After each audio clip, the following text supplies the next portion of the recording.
form of discipline and control is how it looks from the outside. Yeah. And for me, I collapsed into chemical dependency as soon as it came into my life. Like that was my religion. Well, I found martial arts at a very young age, and so discipline became my addiction.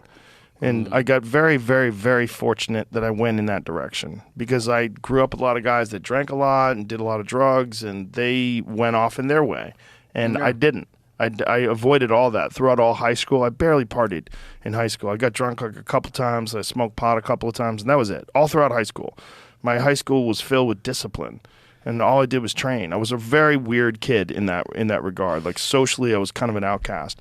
But I found I found through that path, it was like there was a clear road where I could be a better person and a happier person. My wife pointed out something that wouldn't have been obvious to me as an outsider of martial arts, that a lot of martial arts people have a geeky component. There's something geeky about it. Like, you've got to study movement, you've got to understand it, you've got, like, there's a lot of art. You can nerd out on the moves, nerd out even on the kit and the aesthetics. And I feel like to have discovered that early in life, it's kept you within lines, I assume, where even the potentially combustible violent impulse has had somewhere to go. All of those things have been able to have been targeted. I, like, again, because of coming on here, you're the first person I talk about Brazilian Jiu-Jitsu. I got into it. It's a difficult thing to start when you're 40 years old and you don't have I don't have an athletic background, but I'm a purple belt in jiu-jitsu now. That's an amazing accomplishment. So congratulations on that. Because it's very difficult to start at 40. It's very difficult to get a purple belt. Getting a purple belt is like you're basically a black belt. You just need to put the time in.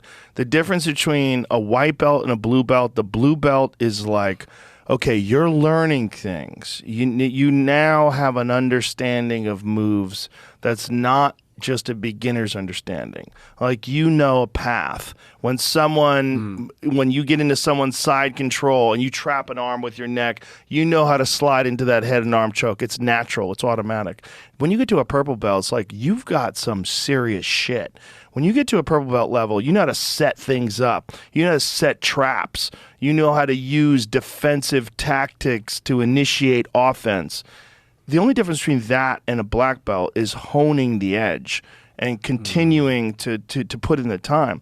The difference between my game when I was a purple belt versus my game when I'm a black belt is that I just learned more moves and became more consistent, and then trained more, and then got a better understanding of what to do and what not to do, and was much more responsible defensively, and just got better condition and stronger. And that got me to black belt.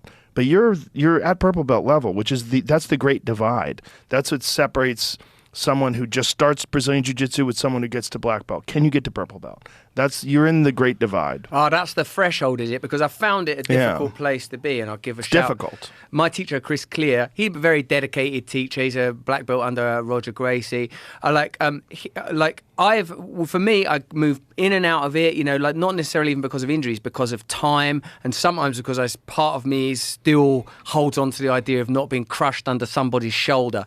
And when you sort of, as well, when you're like my build, I weigh 80 kilograms. I roll with maybe a blue belt that's like 10 or 15 kilograms more than me. I can get so smashed up, and there are other purple belts in our club that are similar size to me, and it's sort of like, it's elegant and flow based, and there's some nice open guard and some things that are sort of pretty, but like, I still have a reluctance to face the business end of jiu-jitsu, the grind, the harshness of that stuff sometimes, I guess. So my competence inhales and exhales, when I'm doing it a lot, I feel very good about myself. It feels good to articulate and physicalize something that for me as quite a cerebral man could just be conceptual, to feel what struggle is like. It's like why I like doing the hot and cold stuff as well, like experiencing saunas and cold plunges. But this is what it's like to feel really uncomfortable and just to deal with it. You're not dying, it's okay. Right. And then, but like with the thing is that it's abstract with hot and cold. When you're like looking into another another person's eyes, and there's the idea of combat. And like,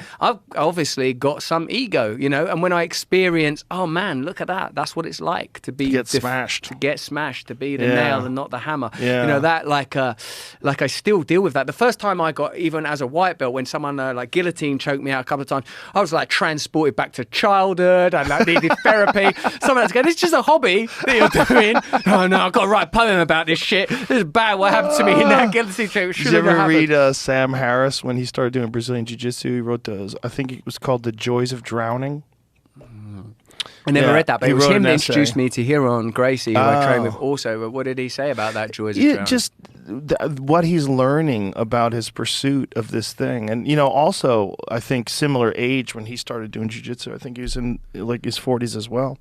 And just trying to reconcile like this desire to learn this thing and just getting smashed by people and how difficult it is to get good at it. You know, but what a fucking amazing tool it is. I love rolling with people when, like, it's exciting. Like, jiu-jitsu is exciting. But there's something very fascinating about being a Brazilian Jiu-Jitsu black belt and rolling with someone and knowing they can't do anything to you. Like, if I roll with some white belt and then they kind of spaz out on me or something and I just grab them and clinch them, it's like, I'm in control of this. Like, I've done all these numbers. I've putting all these fucking constant days of training, like, for so many years. I trained since I started training in 1996. It's like, I've been doing it for so long that it's such a beautiful thing to have. And one of the beautiful things about jiu-jitsu is, I mean, the real lessons or the real value in it is that you overcome adversity and it becomes a tool for developing your human potential through the struggle of like the physical struggle, the wanting to quit, not quitting, the developing the ability to overcome adversity, developing the mental fortitude. It's just this like incredible tool for managing the stress of life, because the regular life out there in the world is nothing compared to some big guy sweating in your mouth who's trying to fucking strangle you, which is like what happens. Or when somebody gets you in a triangle and you got your fucking arm is here and the leg is here and like, like it's so much worse than most life, yet still somehow enjoyable. You know, there's magic to it. It's just like there's very few things that are like jiu-jitsu in this life that can give you those kind of lessons.